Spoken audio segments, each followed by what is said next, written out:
akan bacakan dulu sekilas tentang Bapak Rudi Novindra SPD MTPD ya. Beliau ini adalah lulusan S1 Pendidikan Seni dari Universitas Negeri Padang tahun 2002 sampai 2000 6. Ya, ini mungkin sangat dekat ya. 2006 ya Bapak ya? Iya. Ya. Kemudian melanjutkan S2 Teknologi Pendidikan di Universitas Bengkulu pada tahun 2010 sampai 2012. Lanjutkan lagi S3 beliau di Universitas Negeri Padang tahun 2018 dengan jurusan Ilmu Pendidikan yaitu Teknologi Pendidikan. Kalau untuk pengalaman bekerjanya ini luar biasa sebagai jurnalis ya Pak ya, editor dan juga kameramen dimulai dari tahun 2004 sampai 2007. Juga sebagai penyiar, audio editing dan promosi di radio favorit di tahun yang sama. Ini kemudian Head of Education Trainer ya Bapak ya, dari 2018 hingga sekarang. Jadi tidak usah kita ragukan lagi kemampuan beliau. Mari kita serap ilmu yang disampaikan oleh beliau ini, mudah-mudahan bermanfaat buat kita semua. Dan saya persilakan kepada Bapak Rudi Novindra, SPMTPD, waktu dan tempat kami sediakan. Silakan Bapak. Baik Ibu, terima kasih banyak untuk kesempatannya pada malam hari ini, dan sekaligus saya menyapa Bapak Ibu guru hebat seluruh Indonesia.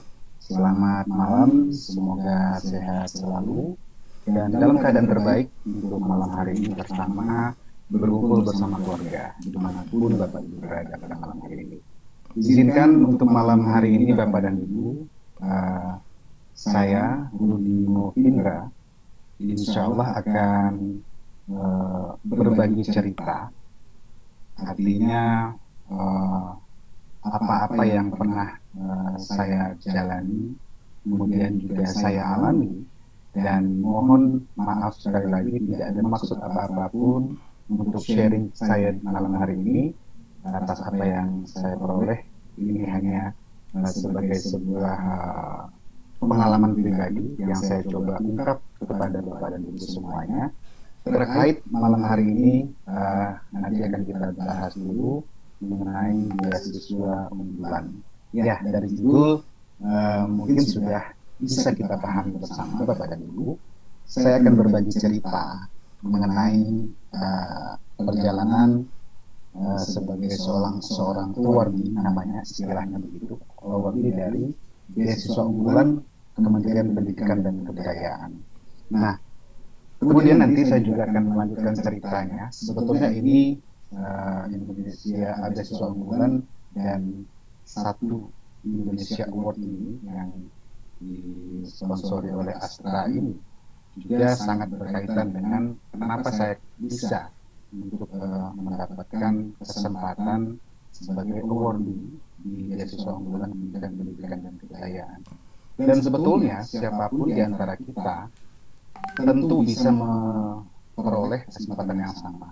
Hanya saja banyak di antara teman-teman kita guru yang ada di lapangan, Bapak dan Ibu, terkendala yang pertama adalah persoalan umur.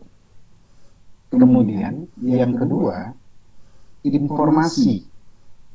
Ya, informasi terkait mengenai beasiswa unggulan itu sendiri dan juga informasi-informasi yang lainnya. Maksud saya kendalanya di mana adalah informasi dari beasiswa unggulan ini itu resmi ditayangkan atau dipublish pada web Kementerian Pendidikan dan Kebudayaan, khususnya beasiswa unggulan Indonesia.co.id. Ini sebetulnya nanti saya akan bahas lebih lanjut, dan izinkan saya tadi lebih dahulu untuk men-share PowerPoint sebagai acuan saya untuk bercerita pada malam hari ini, dan mudah-mudahan saja nanti akan banyak mendapatkan respon dari Bapak Ibu. Mungkin kita bisa saling share, saling tukar pengalaman, dan saya yakin pasti di antara Bapak Ibu pada malam hari ini yang ada, yang sempat hadir, juga pernah mempunyai pengalaman yang sama. Toh yang namanya beasiswa untuk guru tidak saja hanya yang disebut dengan beasiswa unggulan dari Kementerian Pendidikan dan Kebudayaan, namun begitu banyak beasiswa-beasiswa yang lain ataupun supporting yang lain untuk membantu seseorang untuk meraih kesempatan menambah pendidikan ke jenjang lebih tinggi. Saya akan mulai dari sebuah ungkapan Bapak dan Ibu. Nah, ini mungkin yang membuat motivasi di dalam diri menjadi muncul di awalnya seperti itu. Karena memang motivasi ini bagi kita harus tetap berbaharui. Nah, itu menurut saya. Yaitu ada ungkapan bahwa tak perlu takut berjalan lambat, takkan tetapi takutlah jika hanya berdiri dan diam. Nah, sebait kalimat ini Bapak dan Ibu memiliki makna yang bagi masing-masing kita tentu memiliki interpretasi lain. Ya, tidak mesti sama antara saya dengan Bapak dan Ibu untuk menerjemahkannya. Nah, ini sebagai acuan saya ketika ingin mendapatkan sesuatu, ketika ingin meraih sesuatu, ketika mencoba untuk menggali sesuatu dari apa yang saya punya sebagai seorang pribadi. Kemudian Bapak dan Ibu, kita semua pasti memiliki yang namanya keinginan, harapan, kemudian apa target, kemudian apa ambisi. Nah, tidak mungkin di antara kita tidak memiliki yang namanya cita-cita. Bukan saja persoalan cita-cita itu dibahas ketika umur masih kecil, akan tetapi setiap momen, setiap pertambahan umur, setiap siklus kehidupan, tentu kita semuanya memiliki sebuah harapan yang namanya bisa kita katakan atau kita garis merah dengan cita-cita seperti itu. Saya pertama Bapak dan Ibu, dari sekian banyak profesi yang ada di dunia ini Bapak dan Ibu, karena mungkin juga ada sedikit sudah diwarisi bahkan dari orang tua, yaitu orang tua saya adalah sebagai seorang guru di sekolah dasar. Tentu ada titisannya untuk memiliki sebagai seorang pendidik seperti itu. Nah, semoga saja ini betul-betul ada di dalam diri saya secara pribadi hingga saat ini. Nah, maka dari itu Bapak dan Ibu, waktu saya menyebutkan ingin jadi apa, yang terbersit adalah saya ingin menjadi dosen yang pertama sekali Bapak dan Ibu.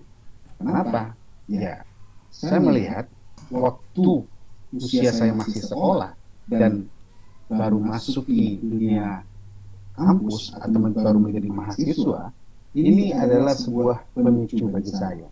Mana yang pertama adalah untuk kesempatan, dosen itu jauh lebih banyak kesempatan. Yang saya maksud adalah yang pertama, mengajar juga, kemudian yang kedua, pengabdian masyarakatnya, kemudian yang ketiga mereka juga meneliti. Nah, apa yang disebut dengan kalau di istilah perguruan tinggi itu namanya tridharma.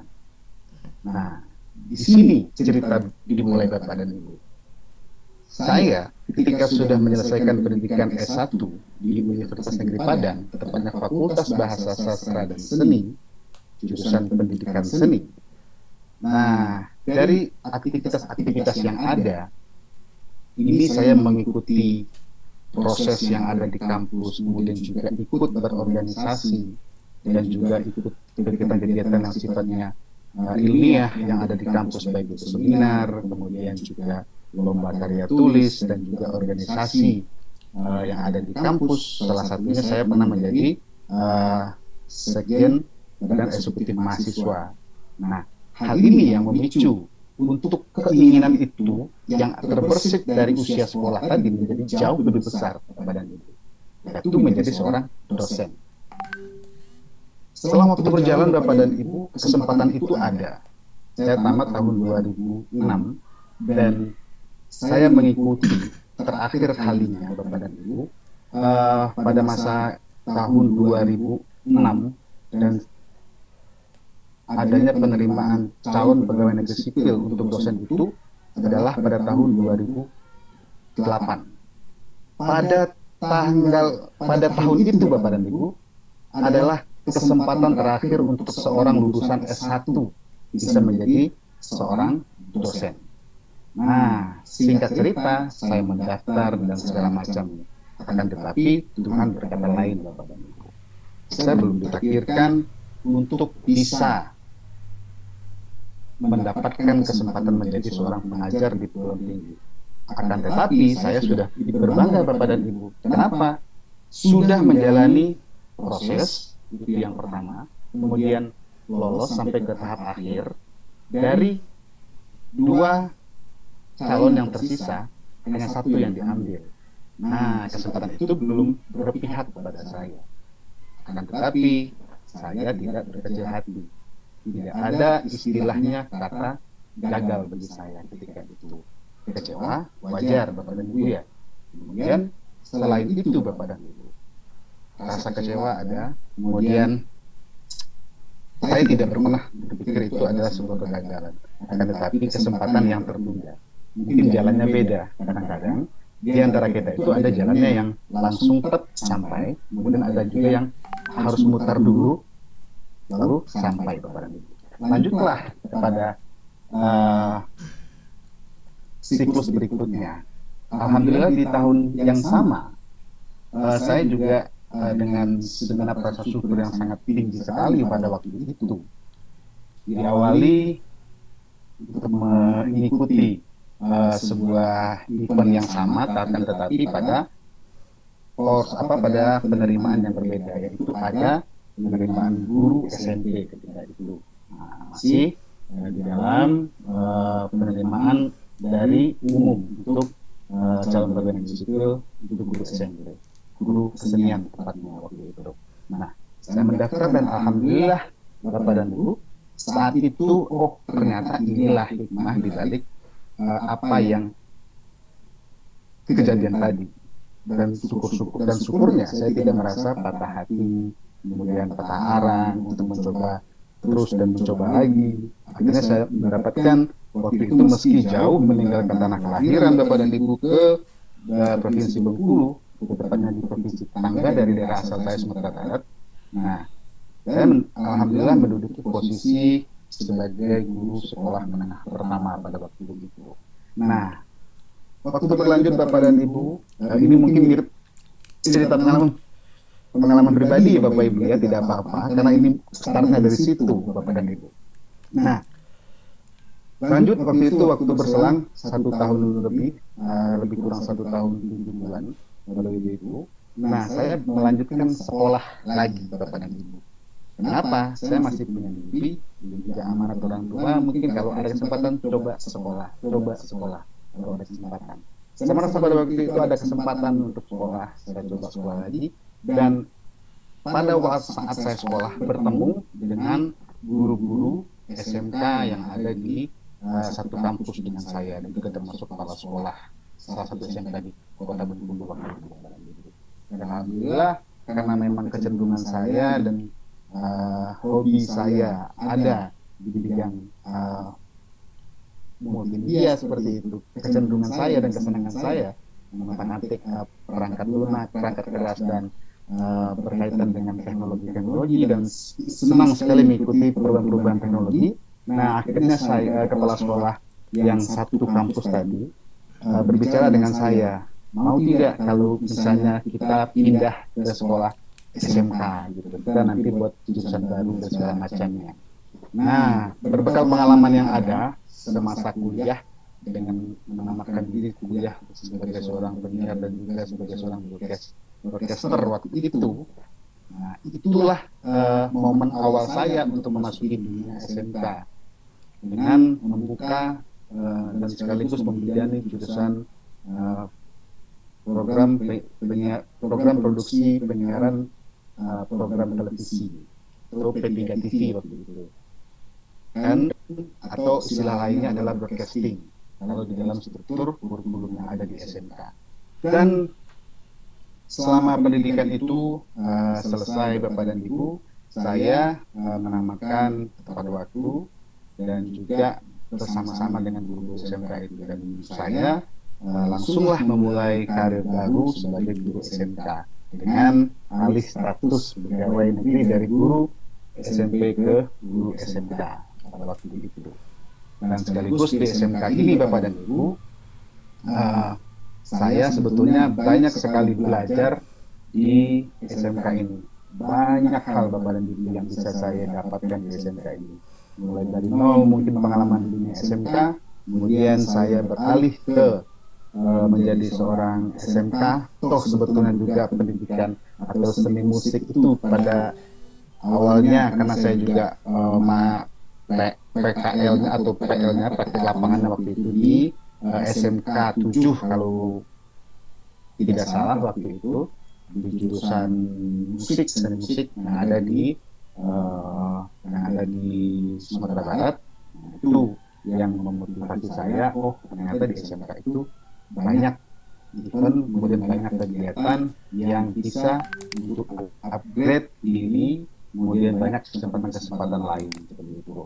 Nah, apa saja Bapak dan Ibu yang banyak sekali yang saya pelajari di selama berada di sekolah SMK, ya saya mengetahui bagaimana itu orang punya bidang keahlian, kemudian juga program keahlian, kompetensi keahlian pada waktu itu yang sempat berganti dengan paket keahlian, kemudian bagaimana bengkel, kemudian bagaimana labor, kemudian bagaimana unit produksi, dan saya berkesempatan mengelola di program keahlian broadcasting itu sendiri Bapak dan Ibu hampir selama 8 tahun alhamdulillah, sampai dari 2011 sampai dengan 2000 sampai 2018 Bapak dan Ibu.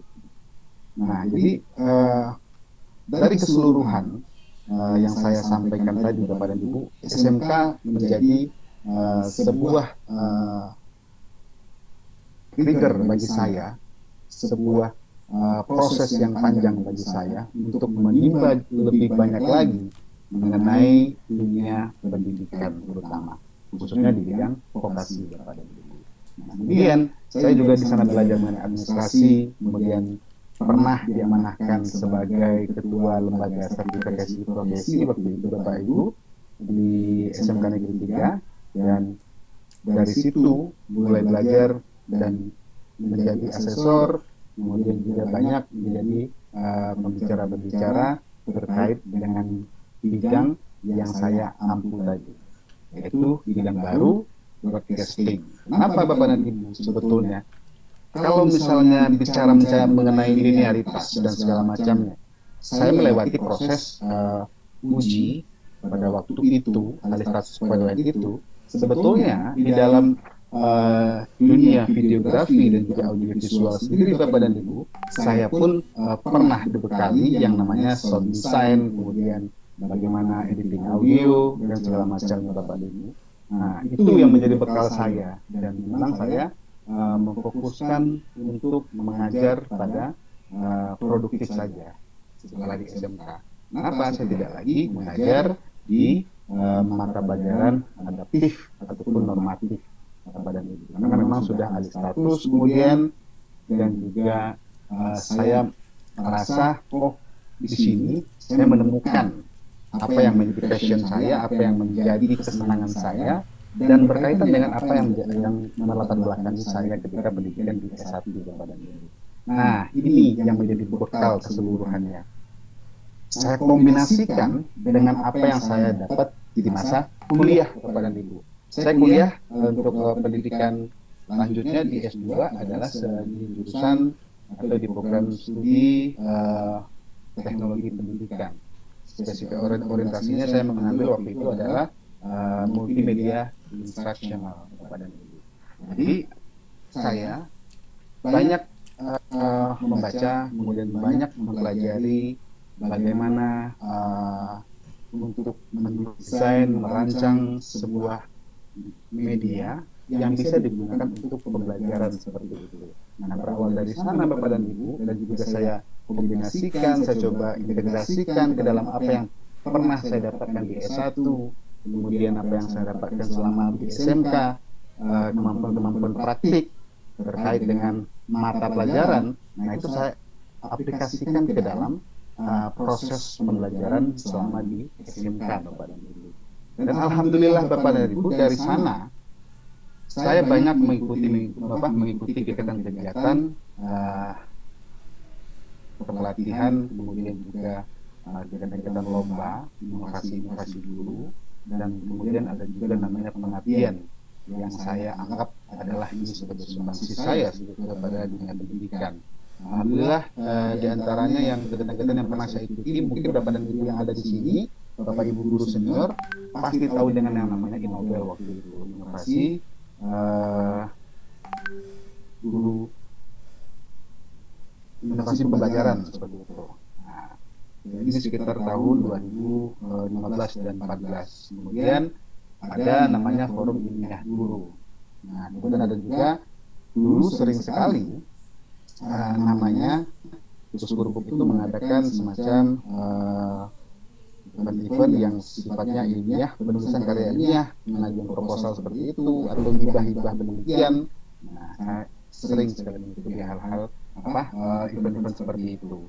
Dan juga sebagai wujud pengabdian dari saya membina sebuah sanggar belajar, tepatnya di sana ada pembelajaran seni, kemudian ada juga pembelajaran soft skill, kemudian ada juga hard skill seperti mengajarkan desain grafis kepada kawan-kawan yang ada di sanggar, kemudian juga pembelajaran seni, kemudian mengikuti event seni dan segala macamnya, kemudian juga mengelola bantuan-bantuan hibah-hibah yang sifatnya ke komunitas waktu itu, dan juga sosial kemasyarakatan seperti yang ada di lingkungan saya. Dan saya, apa yang saya dapatkan di dalam pengabdian, kemudian inovasi-inovasi yang pernah saya lakukan, dan sekaligus sebagai guru, saya coba curahkan kepada diri dalam bentuk menulis yang ada di media massa. Mungkin ada beberapa gambar Bapak Ibu lihat, mungkin di samping kanan Bapak Ibu, itu ada beberapa istilahnya kegiatan-kegiatan saya yang pernah saya lakukan, baik itu ada beberapa buah buku, kemudian juga cuplikan yang ada di media massa, dan juga yang terdokumentasi dalam yang ada di Google Scholar. Pasti Bapak Ibu dan Bapak Ibu semuanya tahu Google Scholar itu saya coba masukkan. Dan juga saat ini yang misalnya ketika sudah mulai sekolah di pendidikan doktoral ini, itu saya coba juga untuk mengaplikasikannya kepada jurnal-jurnal online yang sifatnya dan juga sebagai tuntutan dari perkuliahan seperti ini. Dapat di bawah ada dengan Pak Iji, kemudian ada Ibu Hanifah ini. Nah, itu waktu ada forum ilmiah guru, tentunya di Jakarta juga. Nah, ini beberapa di antaranya, Bapak dan Ibu. Nah, selain itu Bapak dan Ibu, nah kita baru masuk kepada informasinya. Ada keinginan sekolah lagi setelah menggeluti apa aktivitas yang ada selama mengajar di SMK, selama beraktivitas di SMK. Saya mencoba berpikir pada waktu itu masih berumur 33 tahun, antara 32 dan 33 Bapak dan Ibu. Rencananya saya mau sekolah lagi. Kalau bisa, saya mengingatkan di dalam hati kecil saya, mudah-mudahan saja saya bisa menyelesaikan sekolah dan pendidikan saya sampai pada pendidikan terakhir sebelum umur saya 40 tahun. Kenapa seperti itu Bapak dan Ibu? Karena memang secara kemampuan, ya, secara baik itu kondisi kita sebagai manusia, benar-benar fokus kita itu ada batasannya. Kemudian kemampuan kita menerima pelajaran, informasi dan segala macam itu ada batasan usianya. Ini yang menjadi kegelisahan saya juga pada waktu itu. Di samping juga banyak website-website dan juga informasi terkait penerimaan beasiswa pada waktu itu Bapak dan Ibu. Saya melihatnya umurnya dibatasi. S1 ada umurnya, kemudian S2 itu 27, masih ingat saya kala itu, kemudian S3 itu adalah di 37 tahun mungkin. Nah, ada juga sebelumnya 34, ada juga yang buat seperti itu.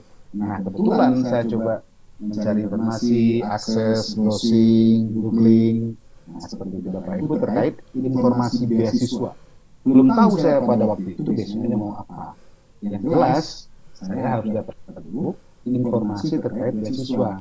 karena mungkin kita sebagai guru agak kecil kesempatannya dibandingkan dengan dosen yang ada di perguruan tinggi berbicara mengenai beasiswa. Nah, kalau di mereka ada dulu khusus namanya BUDI, beasiswa unggulan dosen Indonesia. Kalau kita guru tidak ada khusus untuk guru. Nah, tetapi untuk sampai di saat ini Bapak dan Ibu itu sudah ada sebetulnya untuk guru. Nanti saya akan coba cerita lagi. Saya lanjutkan dulu yang ini, mencari informasi mengenai beasiswa. Beasiswa apa saja itu Bapak dan Ibu. Nah, sampailah pada awalnya saya mendapatkan informasi mengenai beasiswa LPDP waktu itu Bapak Ibu. Lembaga penyedia dana pendidikan itu di bawah Kementerian Keuangan. Waktu itu saya mengikuti proses seleksi dari LPDP ini yang cukup dan sangat ketat Bapak dan Ibu. Saya lihatkan dulu, kita kesini dulu Bapak dan Ibu. Oke, LPDP ini Bapak dan Ibu, diantaranya berproses atau memproses yang namanya ada kelengkapan administrasi. Nah, itu di tahap pertama. Ya, apa saja administrasinya? Yang pertama itu kalau LPDP waktu itu adalah membuat akun di website LPDP. Nah, nanti Bapak Ibu bisa cari sendiri itu. Kemudian setelah membuat akun, di sana kita disuruh melengkapi banyak berkas untuk LPDP. Kemudian kita nanti akan ada namanya ketika lulus administrasi, ya, di antaranya administrasi itu yang mungkin agak sulit untuk didapatkan adalah yang pertama adanya LOA, Letter of Acceptance, atau surat tanda terima kalau bahasa kitanya, surat tanda terima di kampus tertentu. Kemudian ada yang kedua itu ada TOEFL yang ITP atau IELTS. Nah, ini syarat wajib Bapak dan Ibu. Nah, nanti kita akan melihat bedanya beasiswa unggulan dengan LPDP ini. Setelah itu lolos di tahap 1 di LPDP Bapak Ibu, administrasi, kita akan wawancara. Nah, wawancara ini on the spot Bapak Ibu kalau ya LPDP. Ya, apa saja kegiatan kita selama wawancara LPDP? Sebelum wawancara itu ada namanya FGD, Focus Group Discussion. Kemudian ada writing on the spot dan ada seleksi kepemimpinan atau leadership Bapak dan Ibu. Nah, pada waktu itu ini saya mencoba kali pertama LPDP. Apakah saya lolos untuk seluruh tahapan ini Bapak dan Ibu? Alhamdulillah waktu itu belum Bapak Ibu. Kenapa? Saya salah mengambil keputusan. Kok saya tidak mengambil yang namanya Letter of Acceptance tadi? Kenapa? Padahal memang di dalam persyaratan itu sendiri itu memang dikatakan tidak harus wajib. Ya, harus ada. Kenapa? Karena di sana ada pilihan. Mulai kuliah tahun kapan mau mulai kuliahnya. Saya lupa. Kalau LOA ini atau Letter of Acceptance tadi Bapak dan Ibu adalah salah satu penguat kita untuk penyedia atau penyelenggara beasiswa bisa meyakini kita kalau betul-betul mau kuliah. Artinya apa? Sudah ada komitmen, sudah ada keinginan, sudah ada kemauan, dan sudah tercatat sebagai calon mahasiswa di kampus tertentu. Nah, pada tahun itu sudah mengikuti proses wawancara langsung waktu itu di tahun 2016 itu saya mengikutinya langsung di Sekolah Tinggi Administrasi Negara di STAN, waktu itu lokasinya di Gorstan di Jakarta. Nah, 3 hari selama di situ dan saya kembali pulang ke Bengkulu, dan karena memang setelah saya tunggu-tunggu pengumuman LPDP ini, nah saya belum ada rezeki di situ Bapak dan Ibu. Karena itu tadi saya sudah tahu, sudah mikir bahwa saya salahnya di sini, saya tidak menyiapkan LOE. Artinya sebagai penguat saya kalau memang mau kuliah, meskipun itu apakah tahun berjalan atau tahun berikutnya. Biasanya paling lama di LPDP itu tahun berikutnya. Berikut Bapak dan Ibu, saya akan cerita sedikit mengenai beasiswa unggulannya. Sedikit loncat ya Bapak Ibu. Beasiswa unggulan itu memang terkesan lebih simpel daripada LPDP Bapak dan Ibu. Untuk beasiswa unggulan, nah ini saya juga mengaksesnya melalui web browser Bapak dan Ibu. Beasiswa unggulan, beasiswa saya cari kemudian ketemu yang punya pemerintah Republik Indonesia melalui Kementerian Pendidikan dan Kebudayaan, namanya beasiswa unggulan yang dikelola oleh Biro Kerjasama. Ini mensyaratkan juga membuatkan akun, kemudian mengisi pada form-form yang disediakan, mulai dari data diri, data kependudukan, kemudian kurikulum vitae, kemudian juga TOEFL. Nah, ada yang paling penting Bapak dan Ibu. Bedanya LPDP dengan BU ini. Pada tahap administrasi yang ada di beasiswa unggulan ini Bapak dan Ibu, itu ada kolom atau form prestasi Bapak dan Ibu. Nah, di kolom prestasi ini Bapak dan Ibu, itu adalah salah satu pertimbangan terbesar. Nah, untuk seorang calon awardee beasiswa unggulan ternyata. Kenapa? Setelah saya baca-baca banyak referensi orang-orang yang pernah lolos di beasiswa unggulan ini, oh ternyata memang di prestasi ini. Apa saja? Misalnya kita pernah menulis buku, kemudian mengisi banyak-banyak pelatihan, kemudian seminar, workshop dan lainnya, atau juara daerah, juara provinsi, bahkan sampai ke juara nasional. Nah, itu memang kalau bagi saya secara pribadi Bapak dan Ibu, wajib kita cantumkan sebanyak-banyaknya. Karena saya melihat dari beasiswa unggulan ini, toh itulah yang mereka cari. Kenapa? Oh, itulah kaitannya Bapak dan Ibu. Kenapa beasiswa unggulan ini ada kriterianya? Yang pertama adalah selain untuk karyawan atau pegawai kementerian sendiri, kemudian yang keduanya adalah ada namanya beasiswa masyarakat berprestasi. Nah, itulah space atau tempat yang bagi kita sebagai pegawai negeri sipil, sebagai seorang guru, kemudian sebagai masyarakat, sebagai seniman, atau aktivitas lainnya, bisa mendapat kesempatan mengikuti beasiswa unggulan ini Bapak. Jadi, nama beasiswanya adalah beasiswa masyarakat berprestasi. Nanti saya share Bapak dan Ibu bukunya ada. Nah, itu ternyata Bapak dan Ibu.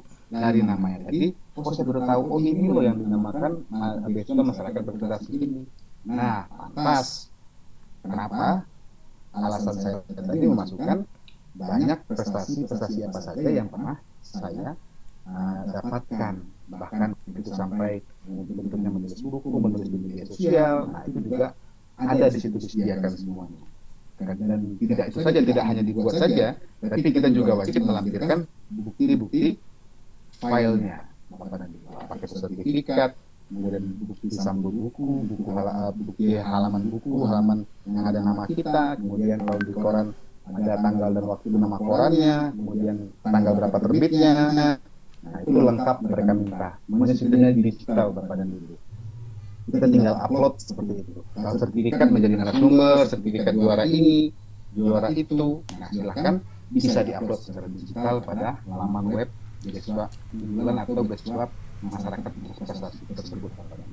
Oke, kita skip yang LPDP, kita fokus pada BU. Kita lihat Bapak dan Ibu bisa nanti mengakses pada halaman beasiswa unggulan kemdikbud.go.id. Nah, di situ Bapak dan Ibu, yang pertama nanti bisa Bapak Ibu lakukan adalah dengan cara baca dulu FAQ-nya. Ya Bapak Ibu ya, frequently asked question. Membaca informasinya dulu Bapak Ibu. Apa yang boleh, apa yang tidak boleh.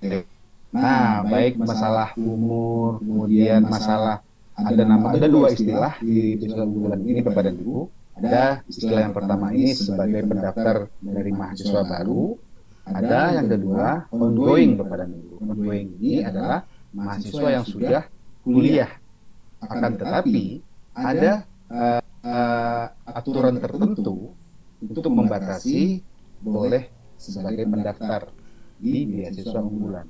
Apa? Yang pertama adalah ongoingnya itu atau setelah berjalan perkuliahan paling lama di semester 3 Bapak dan Ibu. Nah, ini satu. Kemudian untuk yang mendaftar baru jelas gitu Bapak dan Ibu. Sebelum kuliah kita juga sudah mengikuti prosesnya. Nah, tetapi mungkin jangan lupa Bapak dan Ibu, untuk LOE ini sangat penting. Jangan sampai kejadian seperti yang di LPDP tadi Bapak dan Ibu. Nah, perlu juga saya informasikan Bapak dan Ibu. Untuk saat ini LPDP juga sudah dibuka khusus untuk guru Bapak dan Ibu. Alhamdulillah sekali. Artinya sekarang guru juga sudah diberi perhatian yang lebih, juga sudah memiliki kesempatan yang sama seperti dosen. Tinggal saja kita mampu untuk merencanakan yang terbaik untuk bagi Bapak Ibu yang berencana untuk melanjutkan pendidikannya. Oke, ini beberapa aturan-aturan yang ada di beasiswa unggulan. Ini bisa Bapak Ibu baca dengan lengkap terkait umur, terkait TOEFL, berapa TOEFL-nya, dan juga bagaimana proses menguploadnya, kemudian bagaimana membuat akunnya. Silakan nanti Bapak Ibu kunjungi di beasiswa unggulan kemdikbud.go.id. Nah, beasiswa unggulan ini Bapak dan Ibu perlu saya informasikan. Di sini kan ada di sebelah kiri itu bukti kontrak saya dengan untuk berjanji bersama, dan di sini adalah dashboard dashboard tempat kita melaporkan apa yang sudah kita lakukan selama di perkuliahan atau progres kita kepada Ibu.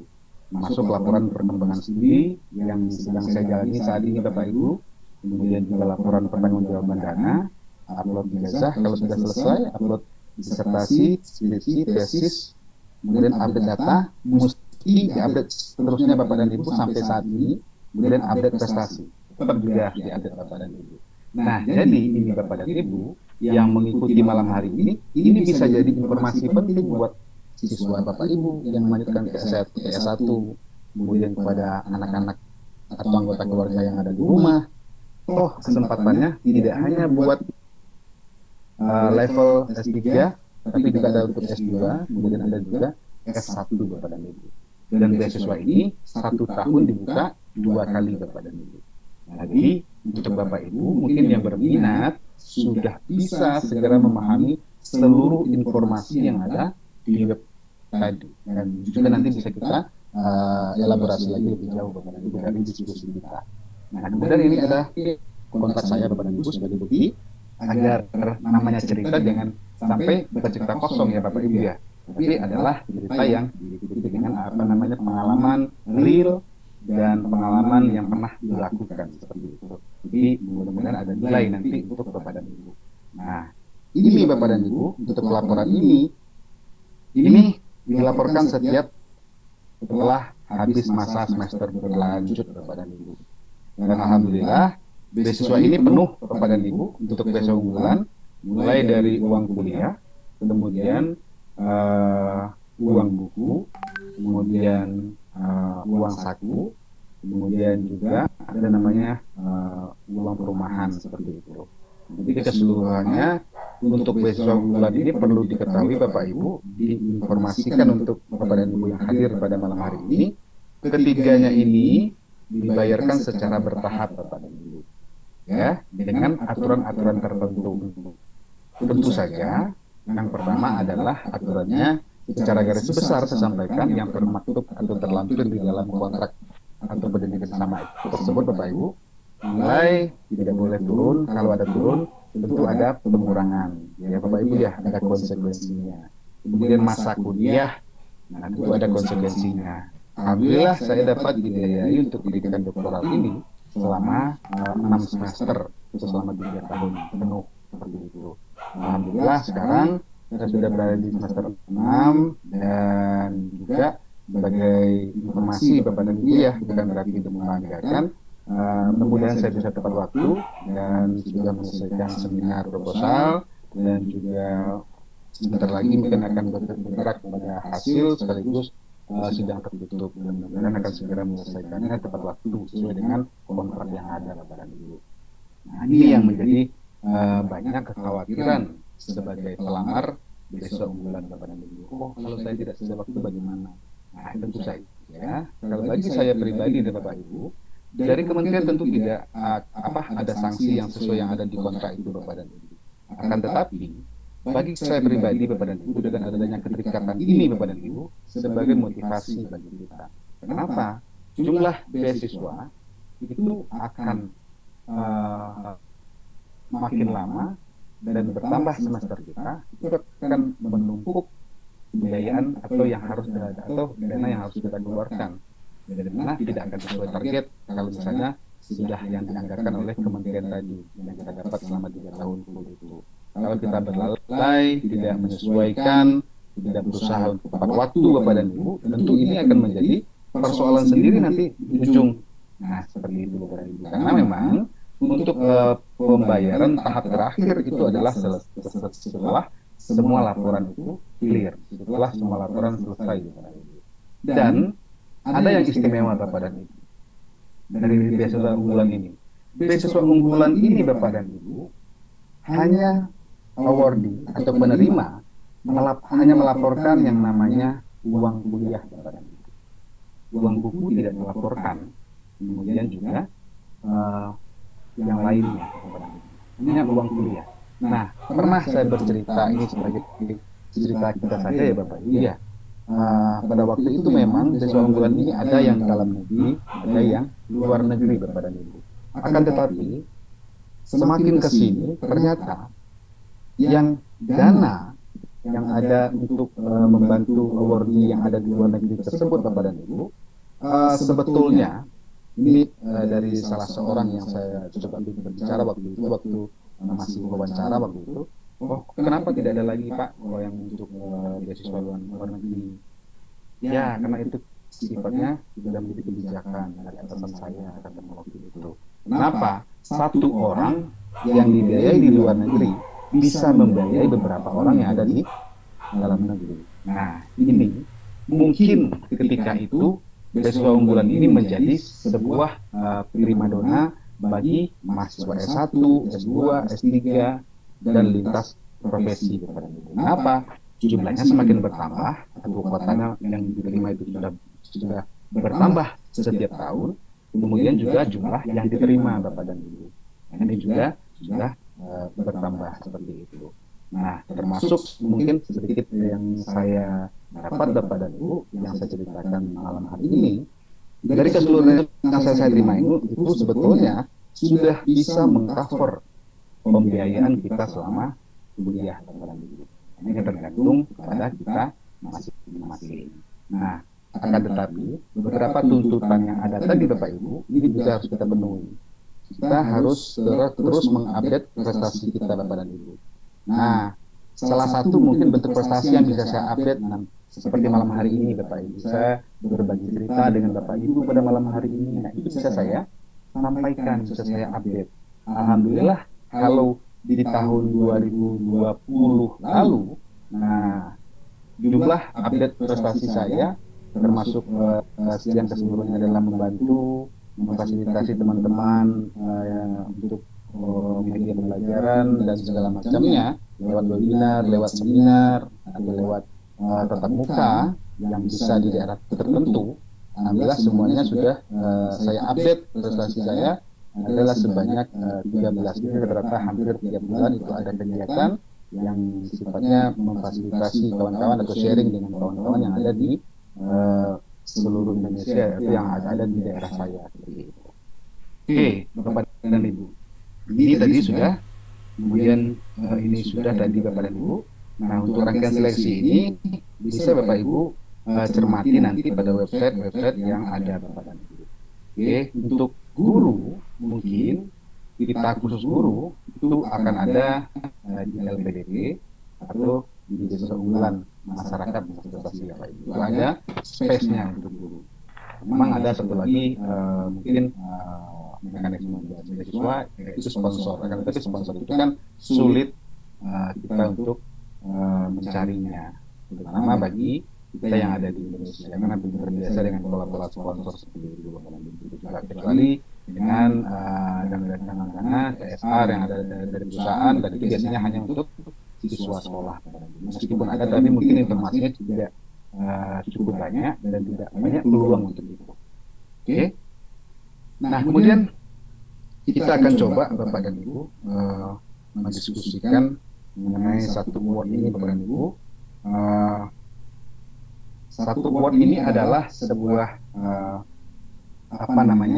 sebuah apresiasi, program apresiasi dari Astra untuk anak bangsa, baik itu bersifat individu maupun bersifat kelompok. Kenapa individu tersebut atau kelompok tersebut, Bapak dan Ibu? Tentu saja yang memiliki kepeloporan dan idealisme untuk berbagi dengan sesama, Bapak dan Ibu. Oke, nah itu Astra mencari siapa saja yang memiliki semangat berbagi yang sejalan dengan Astra. Nah, yang senantiasa memberikan manfaat untuk masyarakat luas. Apa saja bidangnya, Bapak Ibu? Yang pertama itu ada kesehatan, kemudian ada pendidikan, ada lingkungan, ada wirausaha, ada teknologi, Bapak Ibu.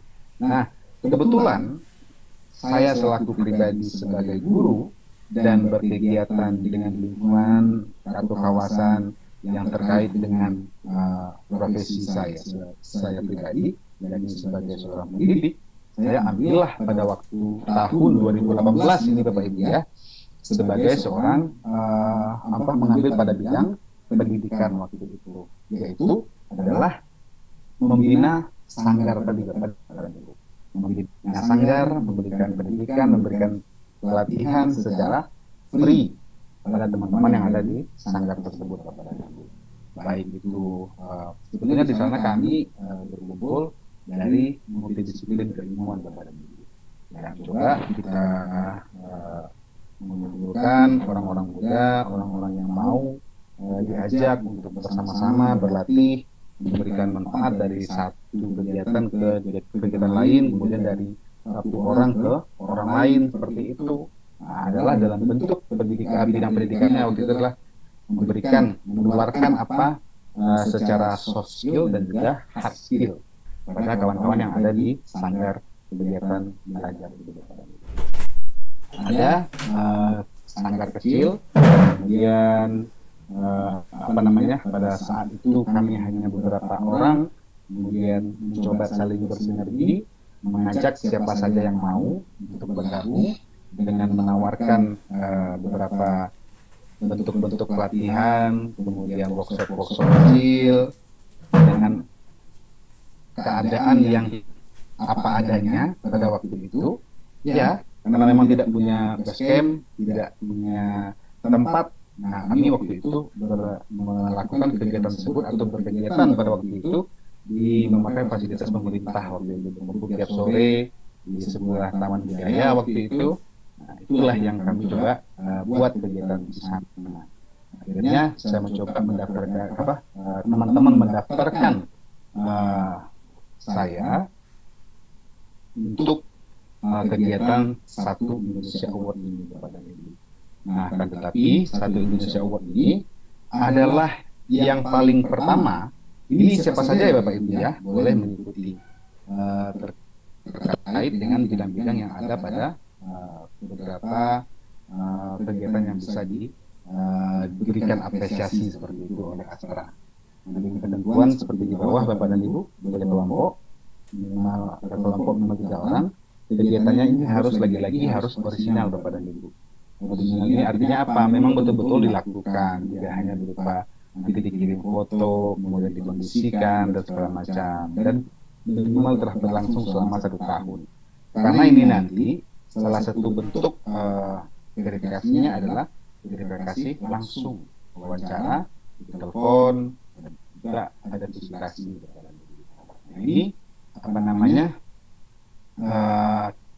khusus untuk masyarakat umum yang bergerak di bidang kepeloporan, pendidikan, lingkungan, kewirausahaan atau UMKM, kesehatan, teknologi tepat guna atau pemanfaatan teknologi, Nah, ini bisa untuk didaftarkan kepada Ibu.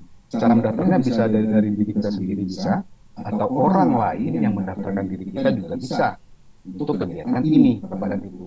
Nah, untuk di kegiatan Astra ini, Bapak dan Ibu, yang pertama itu ada namanya formulirnya, Bapak dan Ibu. Nanti bisa saya kirim ya Pak ya di kolom chat nanti, di kolom ya melalui kolom chat profile, baik nanti berupa buku Astranya, kemudian buku yang buku tadi kirim di sana, ada formulirnya. Nah, di sini kita disuruh terlebih dahulu pada formulir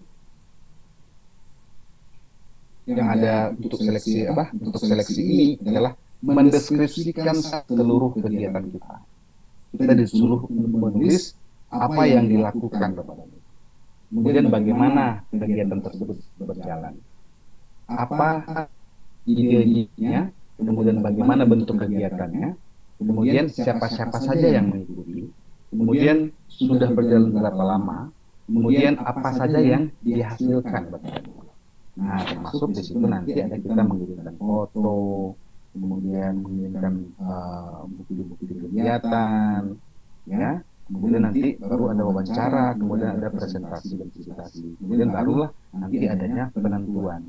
Nah, levelnya ini untuk Astra ini ada level provinsi dan level nasional, Bapak dan Ibu.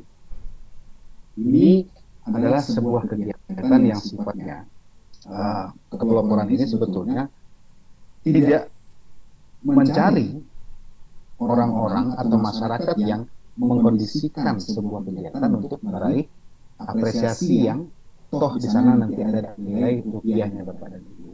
Dan tapi yang mereka nilai adalah originalitas tadi. Kemudian juga bagaimana kelangsungan kegiatan ini setelah kegiatan penilaian atau pemberian apresiasi ini berlangsung atau tidak. Nah, ini yang sebetulnya yang perlu dicermati dan perlu kita perhatikan untuk sebuah seleksi yang sifatnya kepeloporan ini. Sebetulnya sadar IGI ini pun bisa diajukan pada kegiatan ini, Bapak dan Ibu. Karena kan sudah lebih dari sekedar berbagi, tapi ini sudah merupakan sebuah rutinitas, sudah merupakan sebuah agenda yang sudah banyak orang tahu dan sudah banyak mendapatkan manfaat untuk siapa saja, terutama yang mengikuti kegiatan sadar ini tentunya. Berapa banyak sebetulnya pemateri-pemateri yang bisa berbagi dengan swadaya, dengan mau berbagi dengan apa yang dia miliki, apa yang dia tahu, seperti itu. Saya berharap juga ke depan di sadar ini bisa diajukan sebagai salah satu kanal yang bisa untuk meraih sebuah pengakuan secara nasional dengan kegiatan berbagi antar sesama guru. Oke, beberapa apresiasi mungkin selaku pribadi dari hasil aktivitas, hasil kegiatan Bapak dan Ibu. Nah, diantaranya ada dari sebuah universitas, kemudian dari Astra, kemudian ini masih dari sebuah lembaga atau sebuah universitas Bapak dan Ibu pada waktu beberapa tahun yang lalu. Nah, sejak 2018 saya sudah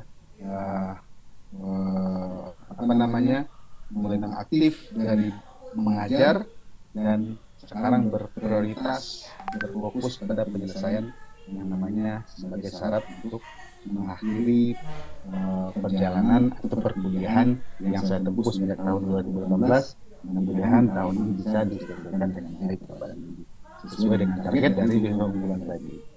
Oke, nah ini beberapa yang ada di tahun ini yang meskipun di dalam waktu kuliah kita juga dituntut dari beasiswa unggulan sendiri tetap harus berkreasi, tetap harus memberikan manfaat kepada orang-orang di sekitar kita, teman-teman kita. Di antaranya yang saya sampaikan tadi Bapak Ibu, ini adalah kegiatan selama tahun 2020 lalu ada 13 buah Bapak dan Ibu.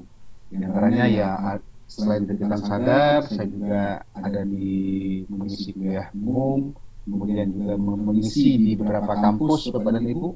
Karena selama ini berkegiatan di kampus, alhamdulillah ternyata jalan itu mulai kelihatan dan ada yang memberikan materi-materi di beberapa kampus yang ada di salah satunya ada di Politeknik Sumatera Barat, kemudian ada di Universitas Matahari Jambi, kemudian ada di Sijunjung, kemudian ada juga mutu kegiatan program mutu SMK waktu itu, kemudian ada juga di Universitas Negeri Padang sendiri, kemudian ada juga di masih di sebuah seminar nasional bersama dengan dosen-dosen UI, dosen-dosen UMB, dan juga dosen ISI Surakarta, ISI Yogyakarta waktu itu.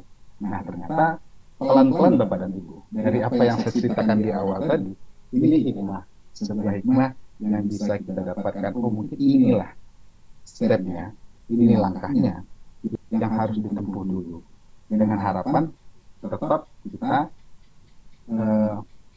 atau saya pribadi Bapak dan Ibu masih memiliki cita-cita yang pernah ada seperti yang saya ceritakan di awal tadi. Nah, ternyata jalannya ada Bapak dan Ibu, meskipun kita tidak berada secara definitif di situ Bapak dan Ibu. Tetapi ini ketika kita mendapatkan kesempatan untuk kuliah pada jenjang yang lebih tinggi Bapak dan Ibu, ternyata itulah hikmah yang kita dapatkan. Oh, saya bisa ngajar loh sebagai dosen tamu di Politeknik, kemudian sebagai narasumber juga di sebuah universitas yang ada di Jambi, seperti itu. Dan kemudian juga pada sebuah seminar nasional yang semua pematerinya adalah dosen kecuali saya. Nah, ternyata saya ada di lingkungan orang-orang atau cita-cita yang pernah saya harapkan dari kecil dulu.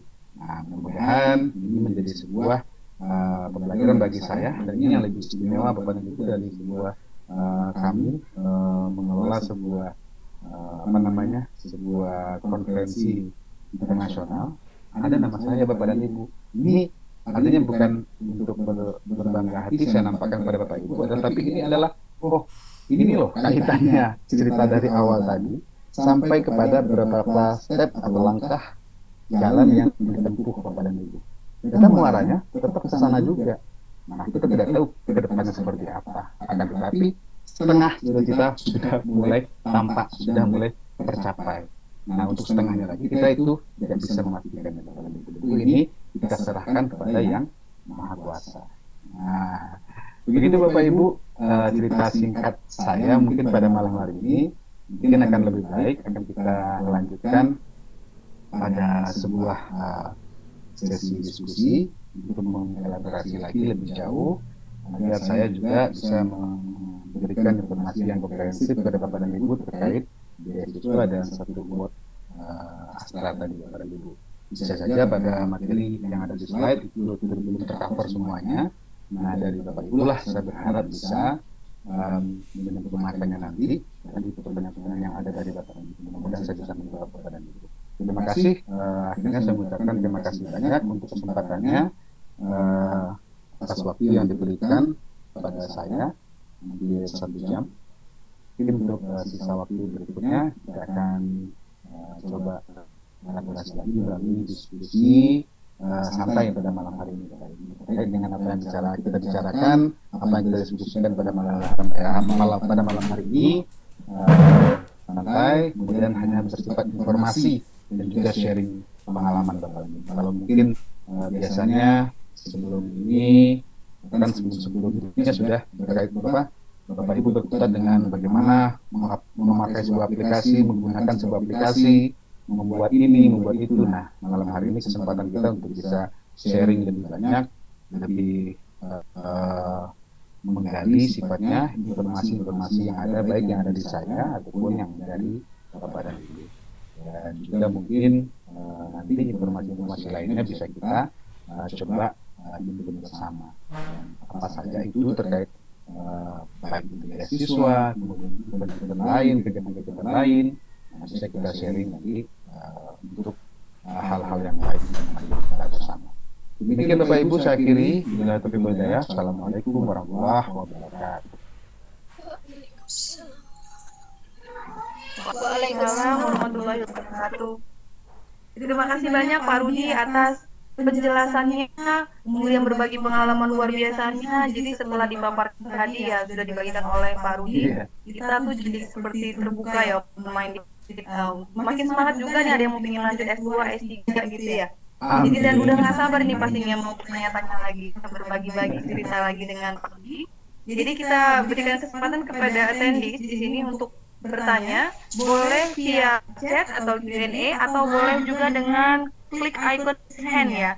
Tapi ada permintaan ini Pak Rudi, untuk penanya pertama langsung di koordinatornya ini, Teh Umi ingin bertanya katanya tadi. Silakan Teh.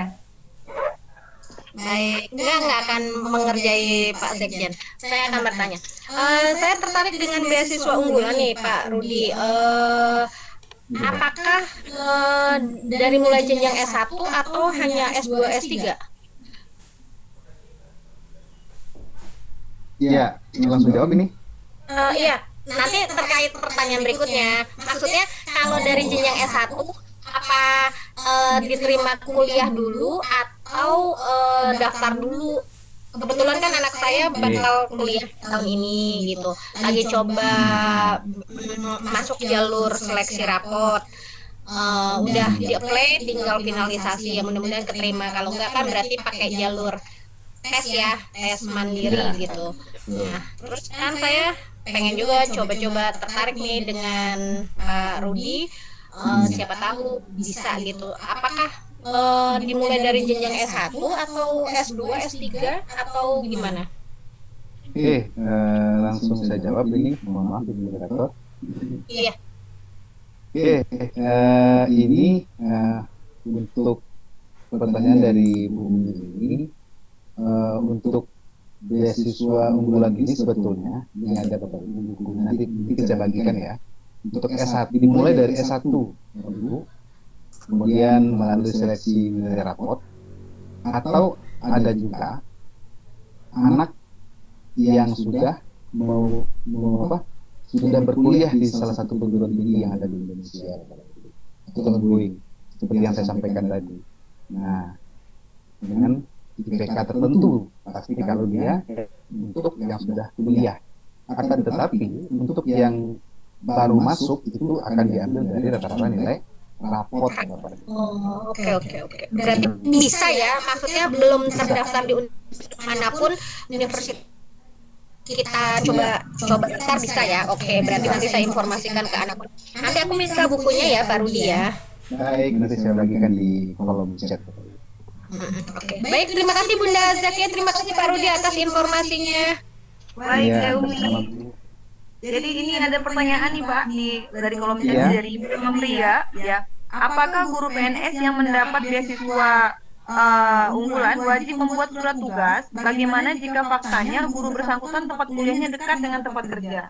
Monggo Pak, boleh langsung dijawab. Baik, terima kasih Ibu untuk pertanyaannya.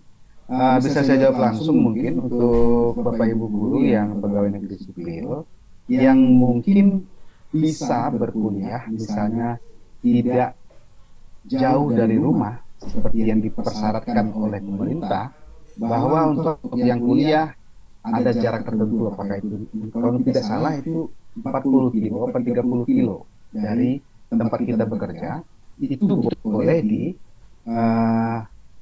namanya izin kuliah seperti itu. Tidak, misalnya seperti saya mungkin lain beda provinsi kuliahnya, akan tetapi saya adalah bukan izin tapi tugas belajar seperti itu, harus off dari kegiatan sehari-hari, dan juga berikut apa-apa yang didapati dari pekerjaan kita itu semuanya off kepada ibu. Nah, resikonya seperti itu kalau tugas belajar. Sedangkan misalnya ibu dekat dari rumah ibu dan kampus yang bapak ibu tuju itu ada di dalam list beasiswa, itu boleh, sangat boleh. Justru mungkin itu yang lebih baik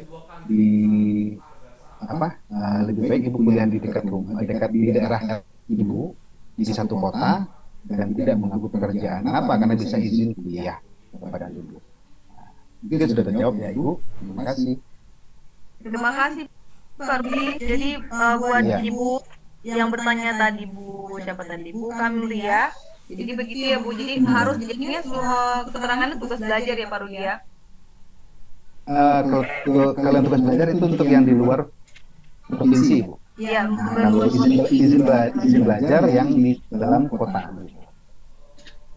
Baik. Karena pengalaman saya juga pernah kuliah dengan Iya. beasiswa tapi dari Kemdikbud, dan itu di luar kota jadi tugas belajar. Jadi kita Iya. memang lepas dari semua tunjangan yang diberikan sebelumnya. Sudah selama 2 tahun berturut. Tapi nggak usah kecewa, tetap karena mudah-mudahan rezekinya dari tempat yang lain lebih banyak lagi. Nah, itu dia yang penting. Ya, baik, berikutnya ada dari Ibu Suharni.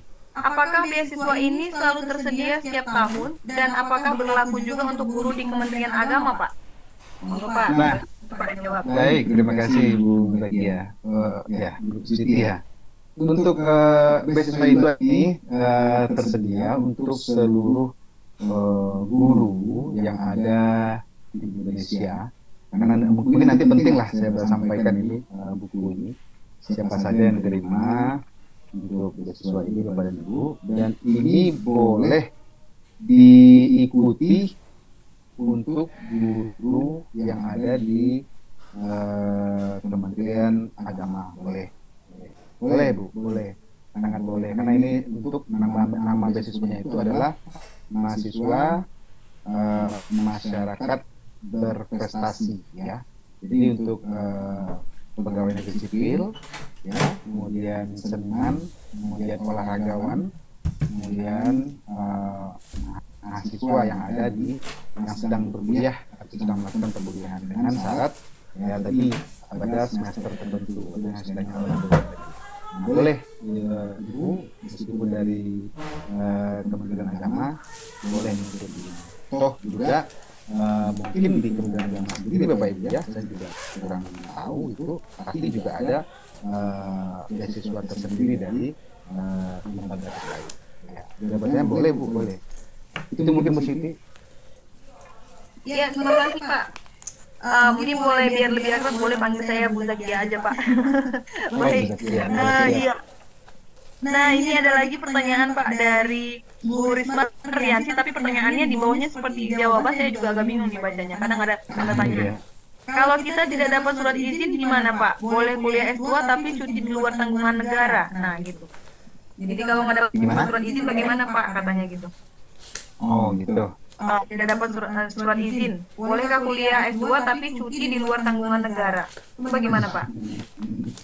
Ya, begini Ibu, mungkin namanya kita sebagai ASN atau PNS ini kepada Ibu, apa saja yang kita lakukan tentu berdasarkan aturan yang ada Bapak Ibu. Ya, untuk berkuliah itu yang pertama ada 2 opsi yang diperbolehkan.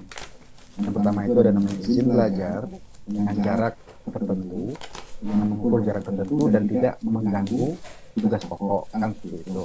Kemudian yang kedua adalah namanya tugas belajar. Tugas belajar ini kita diizinkan untuk meninggalkan tugas pokok, akan tetapi di sisi lain kita akan tidak diberikan hak berupa misalnya tunjangan fungsional, kemudian juga sertifikasi kalau guru, nah itu tidak diberikan baik. Kita hanya diberikan gaji pokok seperti itu. Nah, tentu saja 2 hal ini yang menjadi patokan kita. Kalau misalnya tidak ada izin, kemudian kita hanya nekat saja untuk kuliah, apalagi di luar daerah, tentu kehadiran kita akan dipertanyakan. Tentu akan menjadi sebuah masalah jadinya, bukan lagi menjadi sebuah rencana yang diizinkan oleh negara dari apa yang kita lakukan Bapak dan Ibu. Kenapa? Karena untuk proses cuti di luar tanggungan negara itu sendiri kan juga ada prosesnya. Tidak mungkin misalnya kita tidak dapat izin kuliah urus hal tersebut. Nah, kan juga ada ketentuan yang harus dilalui Bapak dan Ibu, yang harus dilewati dari untuk salah satu opsi yang kita ambil. Apakah itu namanya tugas belajar, izin belajar. Yang jelas kalau namanya kuliah Bapak Ibu yang hanya ada adalah namanya izin dan tugas belajar. Kalau cuti di luar tanggungan negara mungkin ada sakit, kemudian sakit yang menaun, kemudian sakit keras seperti itu. Nah, itu yang saya tahu Bapak. Itu jawabannya Bu Zakia. Ya, baik, terima kasih Bapak. Memang sebaiknya memang harus diurus surat izinnya, jadi enak juga kuliahnya, tidak ada beban begitu ya. Kemudian Pak, ada Bunda Zakia, Dek, itu ada Pak Didin mau bertanya langsung ke pengawas dari Depak. ada di panelis. Oh iya, baik Pak Didin, silakan Pak Didin. Boleh langsung Pak. Terima kasih. Mohon izin. Silakan Ustadz. Silakan Pak, silakan. Kalau misalnya untuk program S3 ada nggak Pak? Untuk ini program ini. Kalau ada, mohon informasinya. Terima kasih Pak. Oke Pak. Baik, terima kasih Pak. Siapa tadi ya? Pak Didin. Pak Didin, Ustadz Didin. Ya, terima kasih. Terima kasih Pak Ustadz untuk program S3 Pak Ustadz. Alhamdulillah itu ada baca dulu. dengan kriteria tertentu Pak Ustadz dan disediakan untuk seluruh masyarakat yang melanjutkan pendidikannya ke jenjang doktoral atau S3 Pak Ustadz. Ada. Bahkan mungkin nanti Pak Ustadz Didin bisa cari informasinya di halaman atau address yang saya tuliskan tadi, atau nanti bisa ada buku yang mungkin saya bagikan ya Bu Niat yang bisa kirim. Ada dua buku nanti yang saya bagikan, ada buku panduannya. Itu bisa jadi acuan nanti kita semua. Ada Pak Ustadz, ada dua garis datar tengah ya. Itu tadi yang saya sampaikan di awal bahwa banyak yang ingin melanjutkan pendidikan Bu, akan tetapi kebanyakan terkendala adalah di persyaratan Guru besar umur tadi. semua. Karena memang S2, S3 banyak yang terhalang di kendala umur. Nah, untuk itu mungkin kalaupun ibu bapak belum bisa, mungkin kepada anaknya keponakan bisa disampaikan lah. Maksimal berapa tuh untuk dapat beasiswa unggulan? Kalau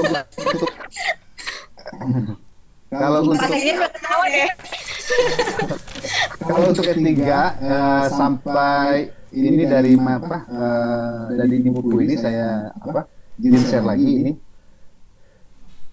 buku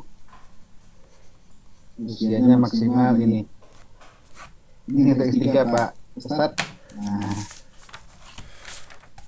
Mana usia? Ya, udah lewat. Ya, Ustadz kita nggak bisa. Ya. Tuh kan ngetawain Pak Sekjen. Aduh. nah di S2 untuk S2 itu 32 tahun, nah di S3 itu 37 tahun.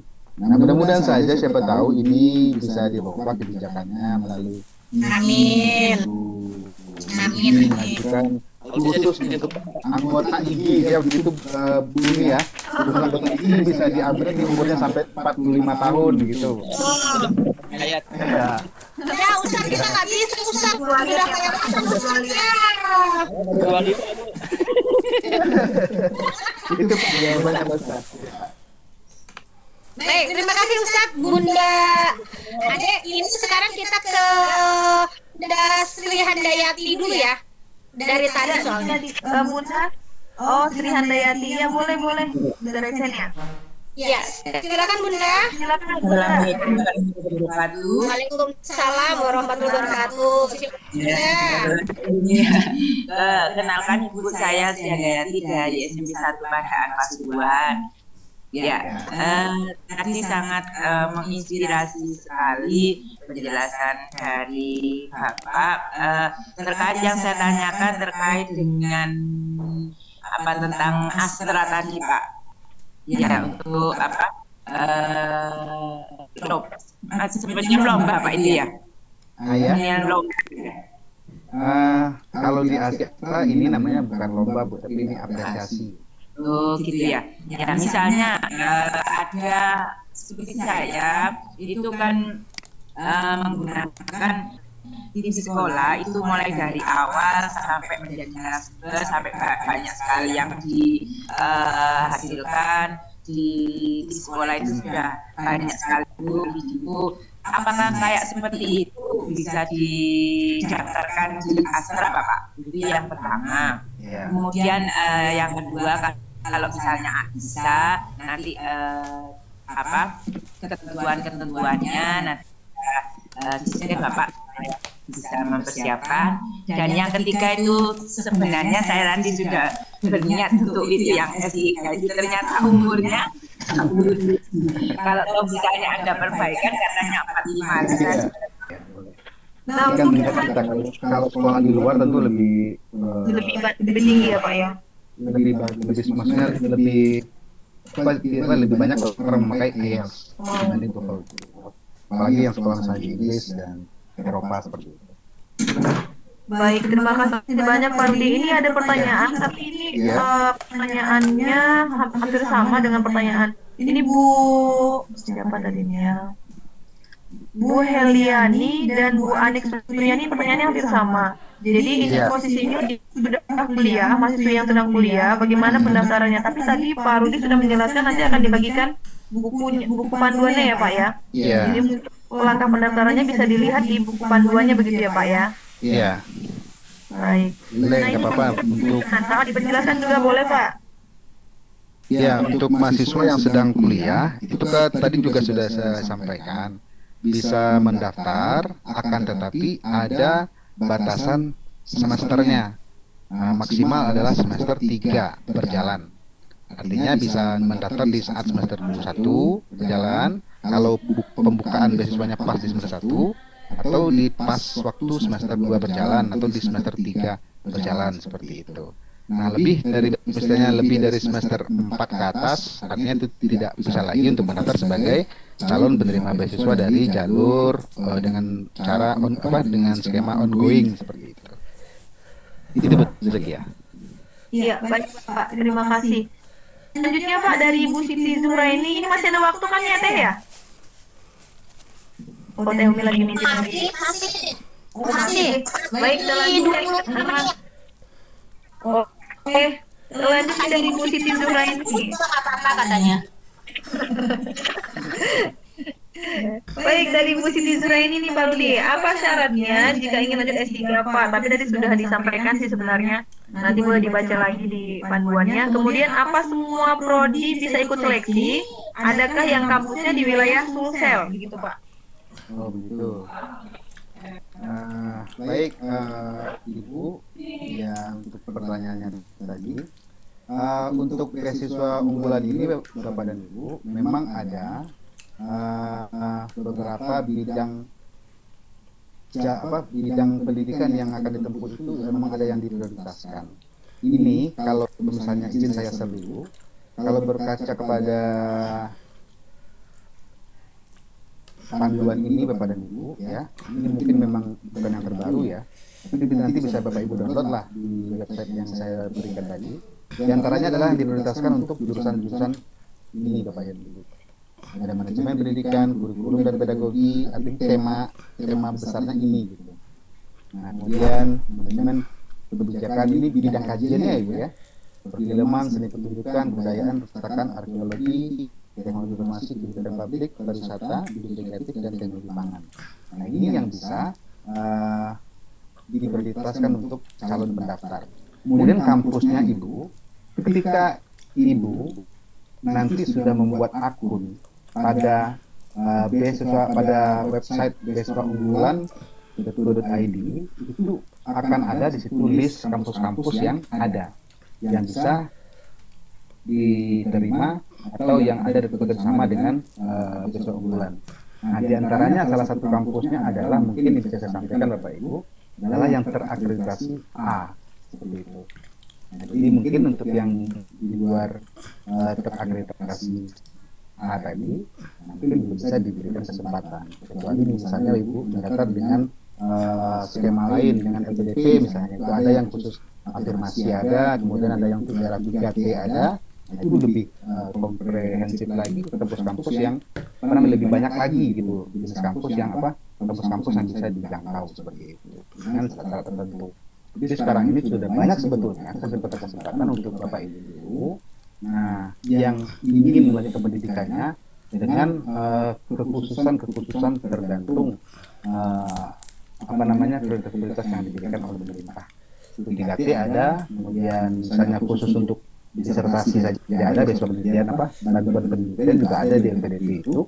Nah, asalkan untuk beasiswa ya Bapak Ibu perlu saya sampaikan, misalnya saya saat ini sudah menerima beasiswa unggulan, akan tetapi saya belum ada item yang diterima di unggulan ini, bantuan penelitian.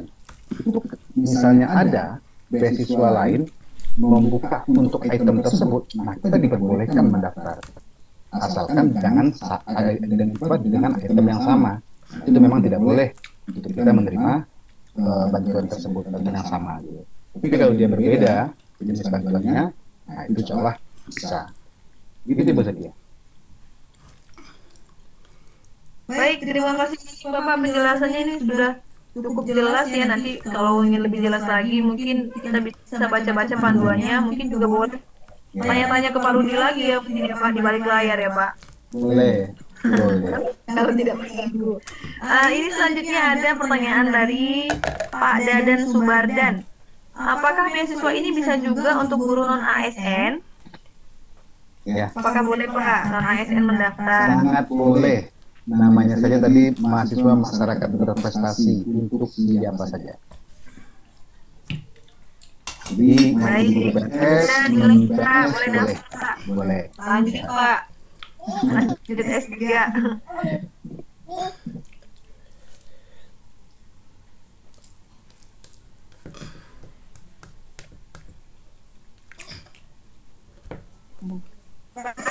Ini selanjutnya ada lagi nggak ya? Di kolom chat ini sudah habis kayaknya pertanyaannya. Oh, ini ada pertanyaan S1 minimal IP-nya berapa? Tadi sudah ada sih di penjelasan, di panduan juga nanti dibagikan ya kan Pak? Untuk panduannya. Pertanyaan dari pertanyaan dari Bunda itu hati. Tapi ini kayaknya coba kita baca dulu. Mohon maaf Pak, untuk universitasnya ditunjuk oleh Astra atau bisa memilih sendiri? Ini sepertinya salah ini ya Pak ya, salah sasaran ini. Mungkin yang maksud ini yang beasiswa tadi, pertanyaannya universitasnya ditunjuk atau kita bisa milih sendiri. Kalau Astra tidak ada memilih universitas sih. Boleh Pak, boleh dijawab aja nih Pak. Iya, baik Ibu, terima kasih pertanyaannya. Nah, yang saya sampaikan terkait beasiswa itu memang sebetulnya tidak ada berkaitan sama sekali dengan Astra. Astra adalah bentuk lain dari aktivitas saya yang dinilai mungkin bermanfaat untuk orang banyak. Kemudian diberikan apresiasi oleh Astra. Dan tapi untuk beasiswa unggulan ini adalah sebuah hasil usaha untuk keinginan melanjutkan pendidikan dan alhamdulillah difasilitasi pemerintah melalui proses-proses tertentu. Seperti itu mungkin jawaban saya. Nah, itu tadi ya Bu, dijawab oleh Pak Rudi. Ini selanjutnya sudah habis pertanyaan di kolom chat. Bapak Ibu masih boleh nih bertanya nih, mumpung Pak Rudinya masih di sini. Yang ingin bertanya lagi mengenai beasiswa unggulan atau Astra, boleh ditanyakan langsung di kolom chat atau Q&A atau boleh raise hand langsung Bapak Ibu. Berarti tahun depan Pak Rudi mendaftarkan Sadar Iki ya, supaya dapat Astra 1 award. Kalau mendaftarin sendiri kesannya narsis, tapi kan kalau Pak Rudi yang mendaftarkan kesannya kan ini ya, maksudnya oh ya ini ada satu kegiatan yang bagus gitu kan, lebih itu ya. Saya tunggu Pak Rudi mendaftar dan iya dari rekomendasi Pak Rudi. Insyaallah. Baik Bunda, kalau udah nggak ada kita closing statement saja. Oke baik, ini nggak ada lagi yang bertanya Bapak Ibu, sepertinya nggak ada. Kita tutup aja dengan closing statement dari Pak Rudi. Silakan Pak. Baik, terima kasih banyak Bapak dan Ibu guru hebat seluruh Indonesia yang berkesempatan hadir pada malam hari ini. Saya mengucapkan terima kasih banyak atas seluruh perhatiannya dari berbagi cerita saya pada malam hari ini kepada Ibu ya. Mungkin ini bisa dijadikan sebagai sebuah semangat untuk saya pribadi paling utama. Kemudian juga mudah-mudahan menjadi semangat pula untuk Bapak dan Ibu yang hadir pada malam hari ini. Tentu saja bukan sebuah bukan sebuah kebanggaan bagi saya untuk berbagi cerita pada malam hari ini dengan artian tidak menyombongkan diri, dan ini hanyalah sebuah apa yang pernah saya alami dan itu yang coba saya sampaikan dan ceritakan kepada Bapak dan Ibu. dan semua kita tentu memiliki persoalan beda-beda, keinginan beda-beda, dan semangat yang beda-beda pula.